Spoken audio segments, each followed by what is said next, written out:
The throne room of the Dominion stretched for nearly a kilometer. Pillars of living crystal rose toward a ceiling lost in artificial clouds. Light from a captured star filled the chamber with golden warmth. Everything about this place was designed to make visitors feel small and afraid. Archon the Undying sat upon a throne carved from the core of a dead world. He had ruled the Dominion for 900 years. His pale skin was smooth like polished stone. His eyes were pools of liquid silver. He had watched empires rise and fall. He had ordered the death of entire species. Nothing in the galaxy surprised him anymore. Until today. "Show me these humans again," he commanded. The hologram flickered to life before him. It displayed a small blue planet orbiting an unremarkable yellow star. The image zoomed out to show 19 star systems connected by trade routes. It was tiny compared to the Dominion's 400,000 worlds. High Commander stepped forward. He was tall even by standards, his body wrapped in ceremonial armor that had seen 100 campaigns. "They call themselves the Terran Confederacy, my Archon. They developed faster-than-light travel approximately 300 years ago. They have expanded slowly and seem focused on internal matters." "Internal matters?" raised one elegant eyebrow. "They fight among themselves, my lord. Our observers have recorded 4 major wars between their own factions in 3 centuries. They appear to be a violent and primitive species." Laughter rippled through the assembled court. They had not fought a serious war in over 2,000 years. They did not need to. Their technology was so advanced that conquest was simply a matter of arriving and demanding surrender. Species that refused were eliminated. It was efficient and clean. "Their fleet strength?" the Archon asked. "Approximately 800 combat vessels of various sizes, nothing larger than what we would classify as a medium cruiser. Their weapons are crude but functional. Energy shields are primitive. Their ships are ugly and built for function rather than form." More laughter. They took great pride in the beauty of their warships. Each vessel was a work of art, designed by masters who spent centuries perfecting their craft. Studied the hologram for a long moment. The humans looked soft. They had only 2 arms, 2 legs, and fragile bodies covered in thin skin. They lived such short lives. What could such creatures possibly understand about the universe? "Send them the standard ultimatum," he decided. "1 cycle to submit to annexation. If they refuse, send a pacification fleet. I want this matter resolved quickly. We have more important concerns." The court bowed as one. The matter of humanity was settled.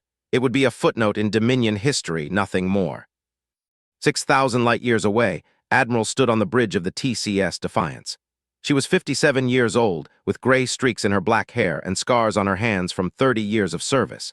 She had fought in the Third Colonial War when she was just a lieutenant. She had commanded ships in the unification wars that finally brought humanity together under one government. She had buried friends, colleagues, and her own daughter during the Battle of Station. She read the ultimatum 3 times. "They're joking," said Captain Wei, her executive officer. He was a young man with quick eyes and a quicker mind. "They must be joking." "They're not joking," replied. Her voice was calm and cold.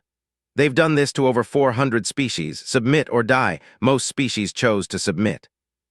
And the ones who didn't. Gone, erased from history. They don't take prisoners and they don't negotiate." The bridge fell silent. Every officer present understood what this meant. War was coming. Not a war like the ones humanity had fought against itself. This would be a war for survival against an enemy that had never lost. Wei straightened his spine. "What are your orders, Admiral?" Walked to the main viewport. Stars stretched endlessly before her. Somewhere out there, an empire of ancient beings was preparing to crush humanity like an insect. They had numbers, technology, and 12,000 years of experience. But they did not know humans. They looked at humanity's 300 years of and saw weakness. They saw a young species still learning to walk among the stars. They saw easy prey. They did not see the truth.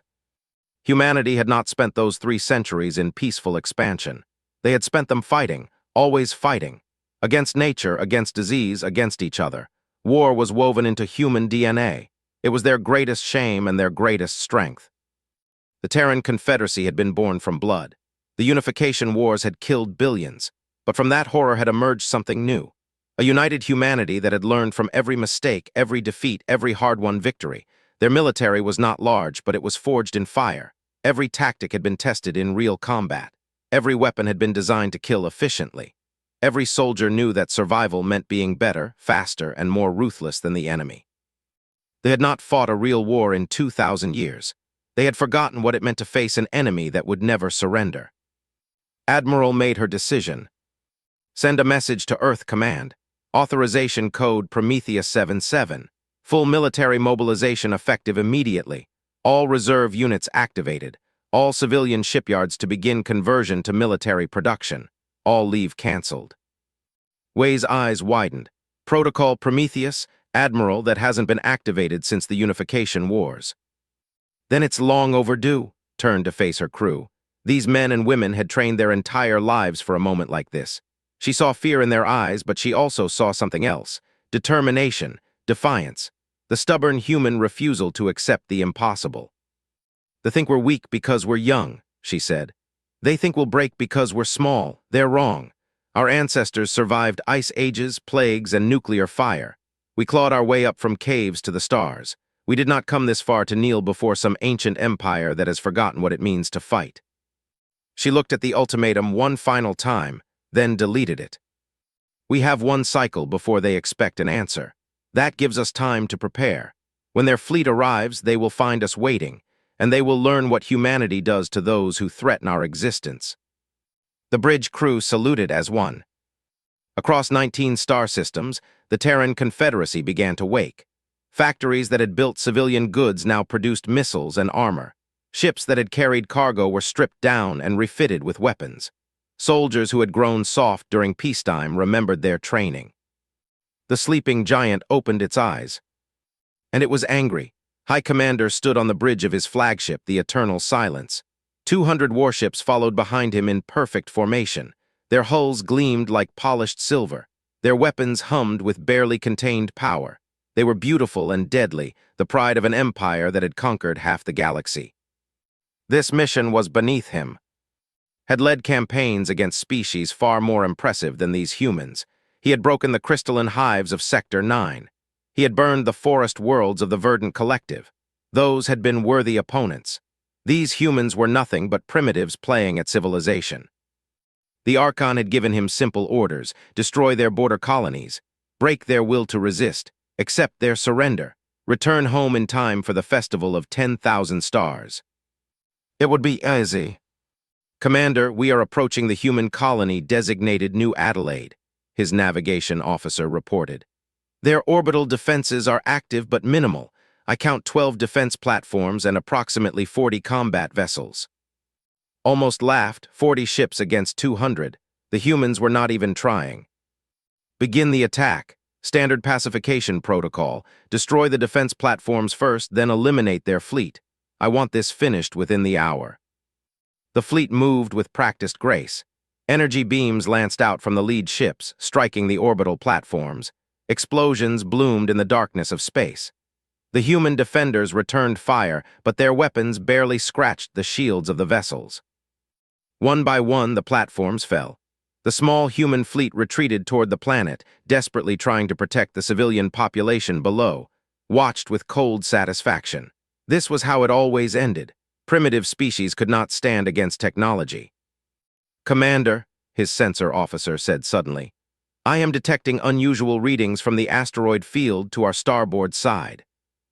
Asteroids frowned. What kind of readings? I am not certain. The readings are strange, almost like ships, but I cannot get a clear signal. Our sensors seem to be malfunctioning. Before could respond, the asteroid field came alive. Ships emerged from the rocks like ghosts rising from graves. They were small and ugly, painted black, with angular hulls designed to scatter sensor beams. They had been hiding in complete silence, waiting for the perfect moment. Captain Cole sat in the command chair of the TCS Shadow Wolf. He was a thin man with tired eyes and steady hands. He had spent 3 weeks hidden in this asteroid field, eating cold rations and sleeping in 4-hour shifts. His crew had not complained once. They knew what was coming. All ships weapons free, he said quietly. Make them hurt.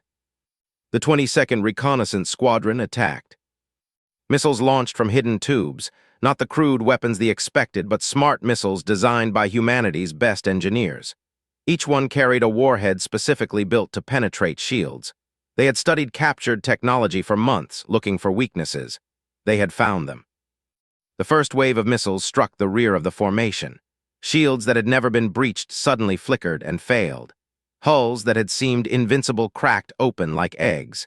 Explosions tore through 3 cruisers before anyone understood what was happening. Then the electronic warfare began. Director had spent 20 years studying how alien species communicated. She had created programs that could infiltrate any network, corrupt any system, turn any machine against its masters. Her cyber weapons were as deadly as any missile. The communication network collapsed. Ships that had operated in perfect coordination suddenly could not talk to each other. Sensor systems reported false contacts. Navigation computers gave wrong coordinates.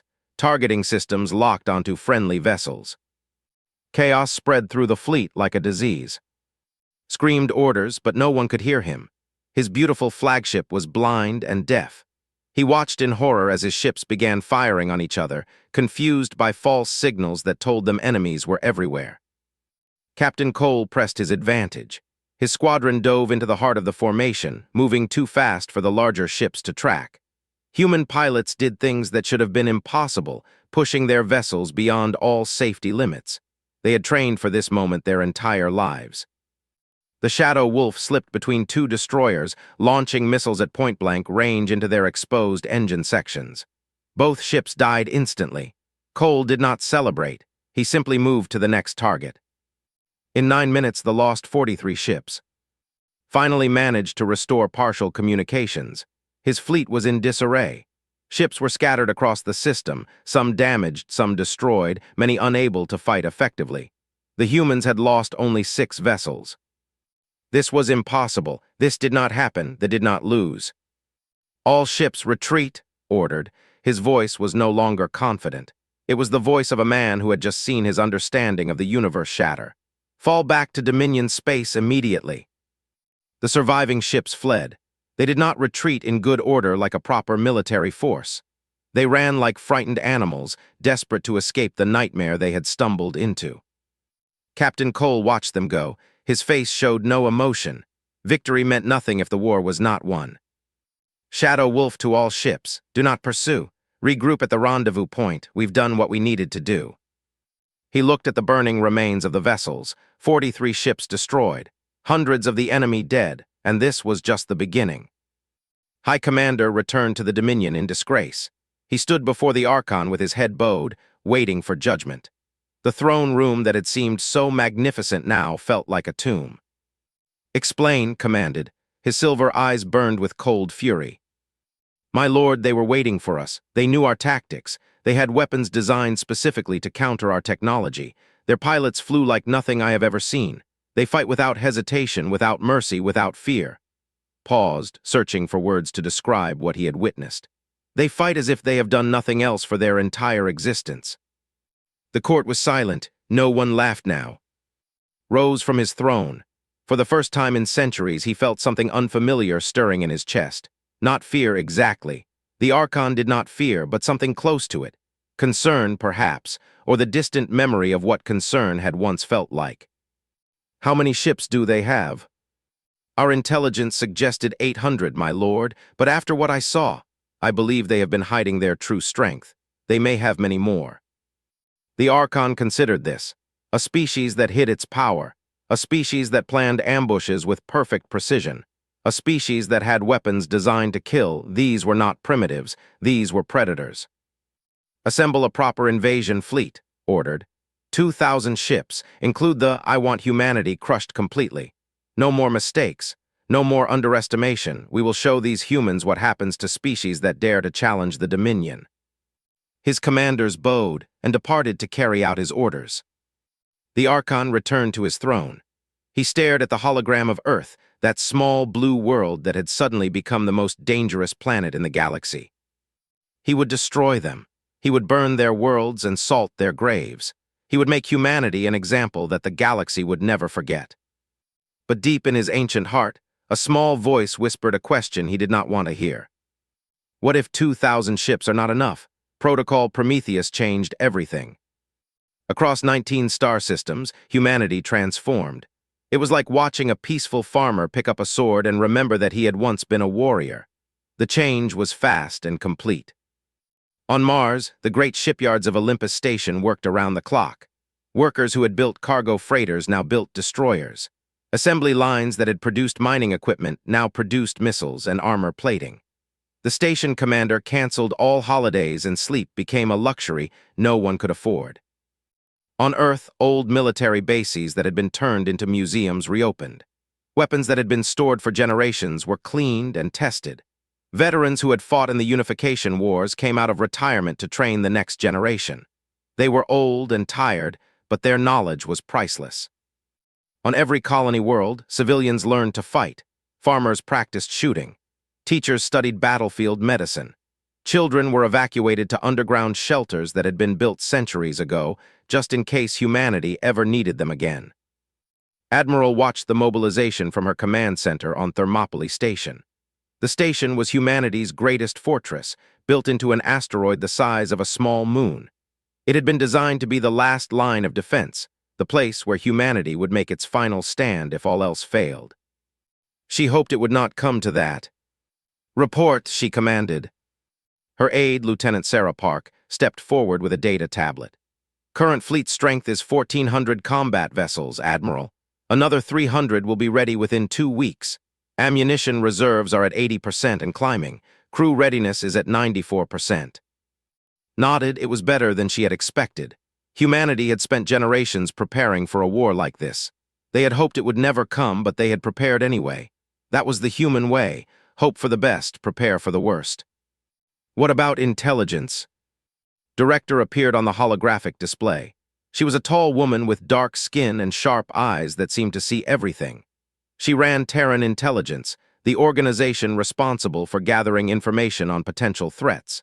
She had been watching them for years, waiting for this moment. "The Dominion is assembling an invasion fleet at their staging area in Sector 7, reported.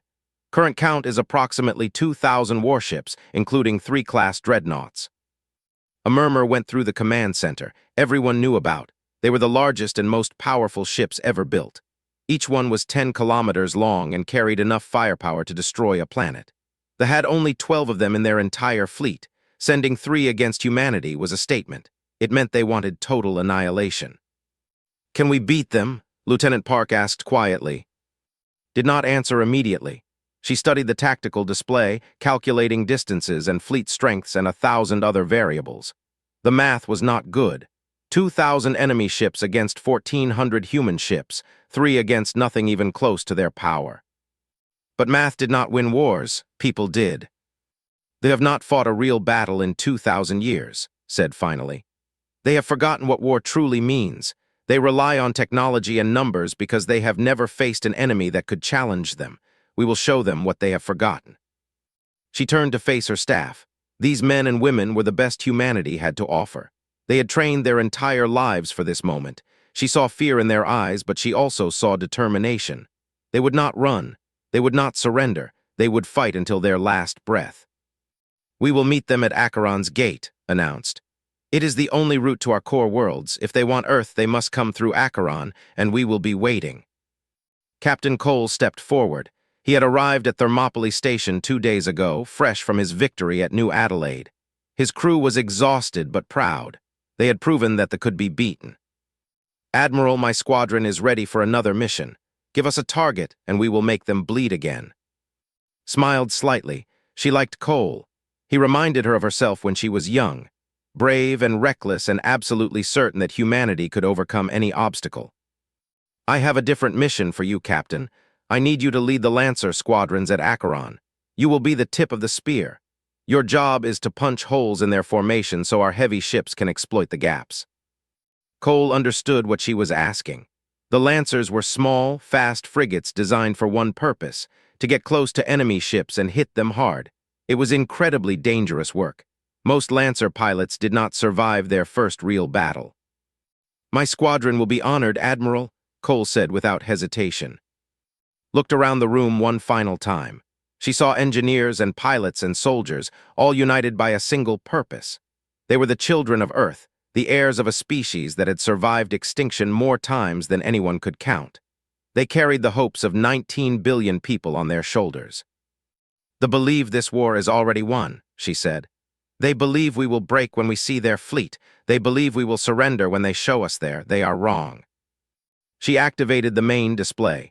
It showed the Acheron system, a single star surrounded by asteroid fields and empty space. It was not a beautiful place. It was a perfect killing ground. "They have ruled this galaxy for 12,000 years. They have forgotten what it means to fight someone who refuses to kneel. They have forgotten what it means to face an enemy that would rather die than submit. We will remind them." Her voice hardened. "Every ship, every soldier, every pilot in this fleet knows what is at stake. This is not a war for territory or resources. This is a war for survival. If we lose, humanity ends. Our children will never be born. Our stories will never be told. Everything we have ever been, everything we could ever become, will be erased from the universe." She paused to let the weight of her words settle over the room. "But we will not lose. We will fight with everything we have. We will make them pay for every meter of space they try to take. And when this is over, the galaxy will know that humanity is not prey. We are predators. We are survivors. We are the species that looked into the void and refused to be afraid." The room erupted in cheers. Officers who had been strangers hours ago now stood together as brothers and sisters. The fear was still there, but it was buried beneath something stronger. Pride, defiance, the ancient human spirit that had carried them from caves to the stars. Admiral watched her people and allowed herself a moment of hope. They were coming with 2,000 ships and they were coming with 12,000 years of conquest behind them. They were coming to destroy humanity forever. They had no idea what they were walking into. The Terran Grand Fleet began its journey to Acheron's gate. 1,400 ships moved through space in perfect formation. They were not as elegant as vessels. They were not as ancient or as advanced. But they carried something they had lost long ago. They carried the will to fight. And that would make all the difference. The armada arrived at Acheron's gate like a silver tide. 2,000 warships filled the void, their hulls gleaming in the light of the distant star. At the center of the formation, 3 dreadnoughts moved with terrible majesty. Each one was a mountain of metal and fire, capable of ending worlds with a single shot. High Commander stood on the bridge of the Eternal Silence, watching the sensor display. He had been given a second chance. The Archon had chosen him to lead this invasion despite his failure at New Adelaide. It was both an honor and a warning. Victory would restore his reputation. Failure would mean death. "Commander, we have contact with the human fleet," his sensor officer reported. They are not retreating." Frowned, "What do you mean?" "They are assembled at the far side of the system, 1,400 ships in attack formation. They appear to be waiting for us." For a long moment, simply stared at the display. The humans were outnumbered nearly 2 to 1. They faced 3, any sane species would have fled or surrendered, but these humans were not running. They were not hiding. They were standing in open space, ready to fight. "They are either very brave or very foolish," muttered. "Perhaps both, Commander," his aide suggested. Nodded slowly. "All ships advance, standard attack formation. The will hang back until we break their lines, then move forward to finish them. I want this ended quickly." The armada began its advance. They moved with the confidence of predators who had never known defeat. Their weapons powered up. Their shields came online. They were ready to crush these annoying humans and return home as heroes. On the other side of the system, Admiral watched them come. "Steady," she said calmly. "Wait for them to commit." Captain Cole's voice crackled over the comm. "Lancer squadrons ready, Admiral. Just give the word." "Not yet. Let them get closer." The distance between the fleets shrank. 100,000 kilometers, 50,000, 20,000. Could see the individual shapes of enemy ships now. They were beautiful in a cold, terrible way, like sharks made of silver and light. "Now," she said. The Terran fleet exploded into motion. Cole led the Lancer squadrons straight into the heart of the enemy formation. 60 small frigates dove toward the like arrows fired from a bow. They were fast and agile, dancing between enemy weapons' fire, pushing their engines beyond all safety limits. Each Lancer carried a single weapon, a concentrated nuclear warhead designed to punch through shields at point-blank range. It was a suicide mission in all but name. The pilots knew this. They did not care. The first Lancers reached the enemy lines and fired. Explosions tore through cruisers, shields collapsed, hulls cracked open, gaps appeared in the perfect silver formation. "Now," shouted, "all ships attack." The Terran Grand Fleet charged. The TCS Defiance led the assault, flanked by its sister ships TCS Unconquered and TCS Remember Earth. They were humanity's three largest warships, built specifically for battles like this. They drove into the gaps created by the Lancers, their weapons blazing. The formation shattered. What had been an organized fleet became a chaotic mass of individual ships fighting for survival. Terran vessels weaved between them, using their smaller size and greater agility to avoid enemy fire. Human pilots performed maneuvers that computers said were impossible. They flew like demons, striking from unexpected angles, never staying still long enough to be targeted. Director cyber weapons hit the enemy network again. Communications failed. Targeting systems went haywire. Some ships fired on their own allies, confused by false signals that made friends look like enemies. Watched in horror as his fleet fell apart. "Where are the?" he screamed. "Order them forward, destroy the human capital ships." The first moved toward the battle, its massive bulk pushing smaller ships aside. Its main weapon began to charge, a beam of pure energy capable of cracking planets. One shot would end the Defiance and everyone on board.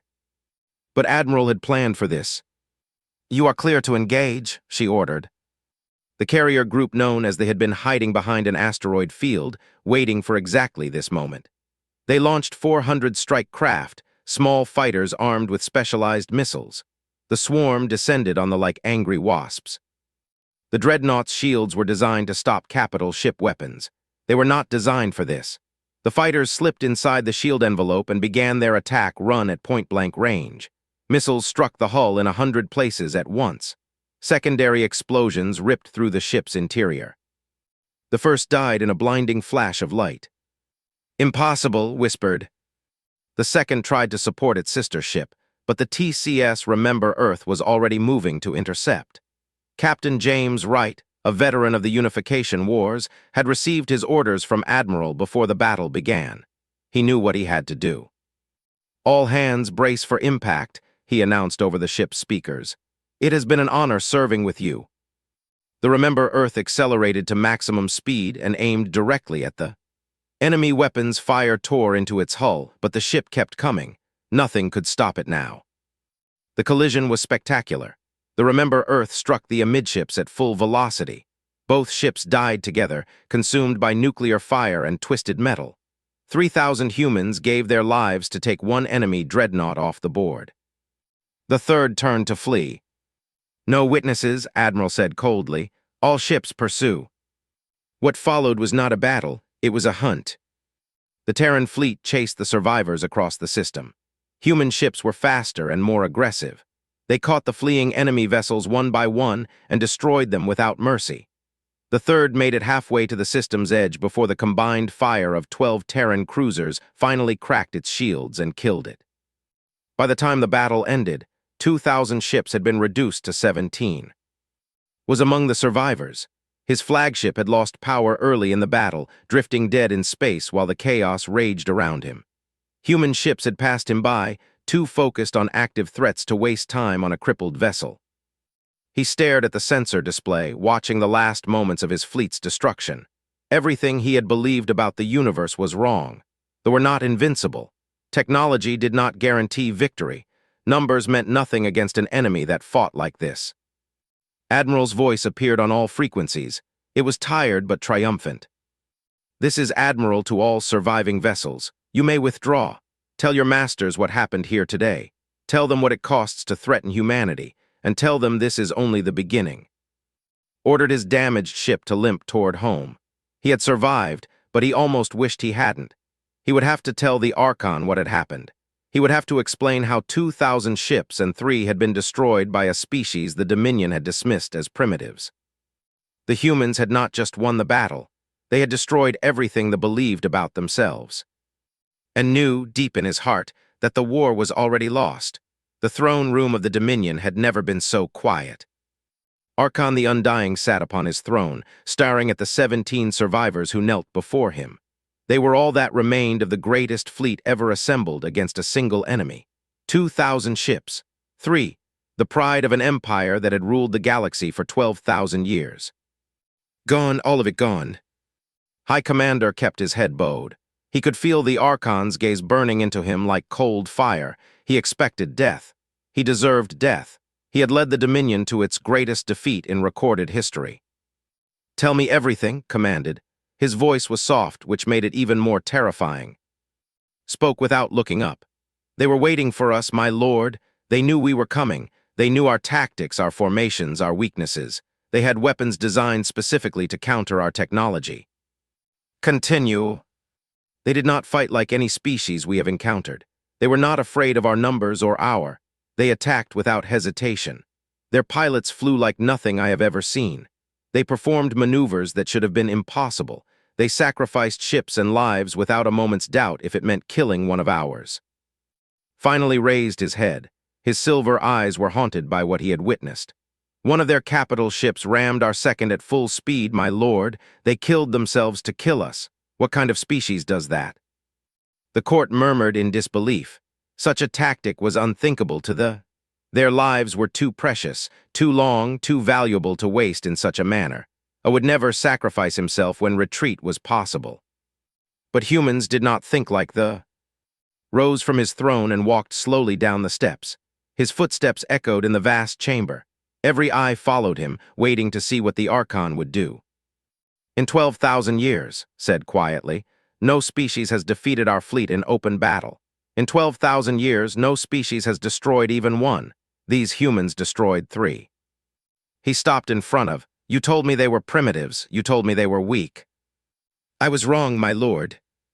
"Yes, you were." Before anyone could react, a new signal appeared on the throne room's main display. It was a transmission, unencrypted, broadcasting on every Dominion frequency. Somehow, impossibly, the humans had hacked into the most secure communication network in the galaxy. Every world in the Empire received the message at the same moment. Admiral appeared on the screen. She stood on the bridge of the TCS Defiance. Behind her, the crew worked at their stations, calm and professional. The Admiral herself looked tired but unbowed. Her uniform was dirty and her hair was streaked with gray, but her eyes burned with fierce determination. "To the Dominion," she began. "You came to our worlds with demands of submission. You called us young. You called us weak. You believed we would break at the sight of your fleet. You were wrong." The throne room watched in stunned silence. "We do not wish to rule your empire. We do not seek your extinction. Humanity has no desire for conquest. We simply want to be left alone to live our lives in peace."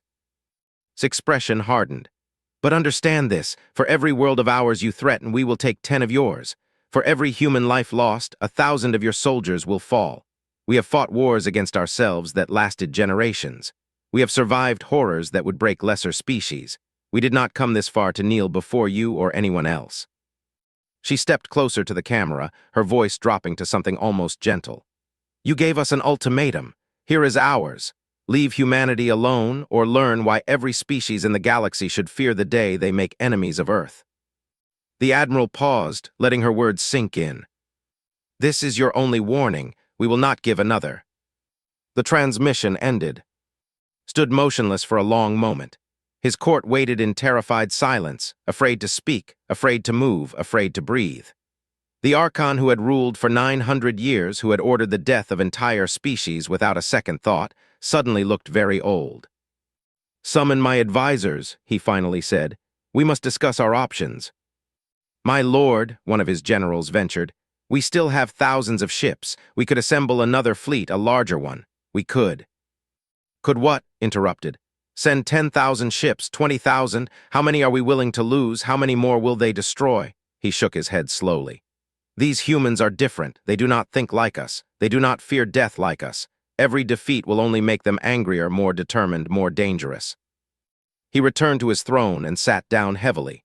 For the first time in 900 years, felt the weight of his age pressing down on him. "Contact their government," he ordered. "Request a meeting to discuss terms." The court erupted in shocked whispers. The Dominion did not negotiate. The Dominion did not request meetings. Species submitted to the Dominion or they were destroyed. That was how it had always been. But that was before humanity. "My lord," one advisor protested, "to negotiate with them would be to admit weakness. It would show the galaxy that we can be beaten." Laughed bitterly. "The galaxy already knows we can be beaten. The humans made sure of that. Every species with access to communications has seen what happened at Acheron.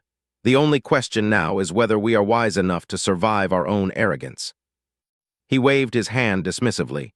"Send the diplomats, end this war before it destroys us." The court bowed and retreated to carry out his orders. Only remained, still kneeling on the floor. "High Commander," said quietly, "you failed me, but you also brought me something valuable." "What is that, my lord?" "The truth. You told me what the humans are. Now I must decide what to do about it." Bowed his head and left the throne room. He would not be executed. Not today. Perhaps the Archon needed someone who understood what humanity was capable of. Perhaps he simply did not care anymore. Sat alone in the vast chamber, surrounded by wealth and power that now felt meaningless. He had ruled the galaxy for 12,000 years. He had believed his empire would last forever. Now he understood the truth. The universe was changing. New powers were rising. And humanity, young and violent and absolutely refusing to die, would be part of that future whether the Dominion wanted them or not. Far away on the bridge of the TCS Defiance, Admiral received word that diplomats were requesting a meeting. She allowed herself a small smile. The war was not over, but the hardest part was done. Humanity had proven itself. Now came the task of building peace. But as she looked out at the stars, she knew this was only the beginning. Director had shown her the intelligence reports. They were not the only ones who had noticed humanity's victory. Across the galaxy, older and darker powers were watching, some with fear, some with interest, and some with hunger. Humanity had announced itself to the universe. Now the universe would respond. Admiral straightened her uniform and prepared for whatever came next. After all, humanity had survived everything else. They would survive this too. They always did.